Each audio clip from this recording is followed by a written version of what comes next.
এমন কিছু কাজ আছে যেগুলো করলে মানুষের রিজিক ক্ষতিগ্রস্ত হয় এবং রিজিকের বারাকা কমে যায়। আজকে আমরা কোরআন হাদিসের আলোকে তেমন কিছু কাজ সম্পর্কে জানব। আশা করি পুরো ভিডিওটিতে আমাদের সাথে থাকবেন। 1 নাম্বার, পাপ কাজে লিপ্ত হওয়া। যেসব কাজে মানুষের রিজিক ক্ষতিগ্রস্ত হয় তার মধ্যে অন্যতম হলো গুনাহ বা পাপচারে লিপ্ত থাকা। হাদিসে আছে সৎকর্মে মানুষের আয়ুষ্কাল বাড়াতে পারে এবং দোয়া মানুষের তাকদির রদ করতে পারে। আর মানুষ তার পাপ কাজের কারণে তার প্রাপ্য রিজিক থেকে বঞ্চিত হয়। 2, কৃতজ্ঞতা আদায় না করা। মানুষ যখন প্রাপ্য নিয়ামতের শুকরিয়া আদায় না করে তখন তার থেকে সে নিয়ামত ছিনিয়ে নেওয়া হয় বা তুলে নেওয়া হয়। আল্লাহ তাআলা পবিত্র কোরআনে ইরশাদ করেন, আর যদি অকৃতজ্ঞ হও তবে মনে রেখো আমার শাস্তি বড়ই কঠোর।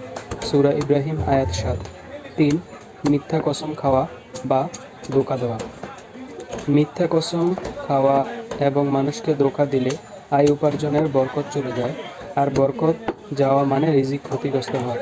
রাসূল সাল্লাল্লাহু আলাইহি ওয়াসাল্লাম বলেন, বেচা কেনার সময় তোমরা অধিক কসম করা থেকে সাবধান থেকো, কারণ মিথ্যা কসম দ্বারা বিক্রি বেশি হয় কিন্তু তা থেকে বারাকা ধ্বংস হয়ে যায়।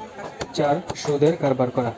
সুদের মাধ্যমে ব্যবসা বৃদ্ধি হয়। আপাত দৃষ্টিতে এমনটা মনে হলেও সুদের কারবার দ্বারা ব্যবসার বরাকা নষ্ট হয়ে যায়। আল্লাহ তাআলা পবিত্র কোরআনে স্পষ্ট ভাষায় বলে দিয়েছেন, আল্লাহ সুদকে ধ্বংস করে দেন এবং সাদাকাকে বর্ধিত করে দেন। সূরা বাকারা আয়াত 276। 5, জাকাত না দেয়া।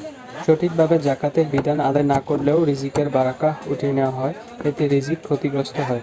রাসূল সাল্লাল্লাহু আলাইহি সাল্লাম বলেছেন, যখন কোনো জাতি জাকাত আদায় করা বন্ধ করে দেয় আসমান থেকে তখন বৃষ্টি বর্ষণ বন্ধ করে দেয়া হয়। পৃথিবীর বুকে যদি কোনো চতুষ্পদ জন্তু না থাকতো তাহলে আল্লাহ আর কখনো বৃষ্টি দিত না।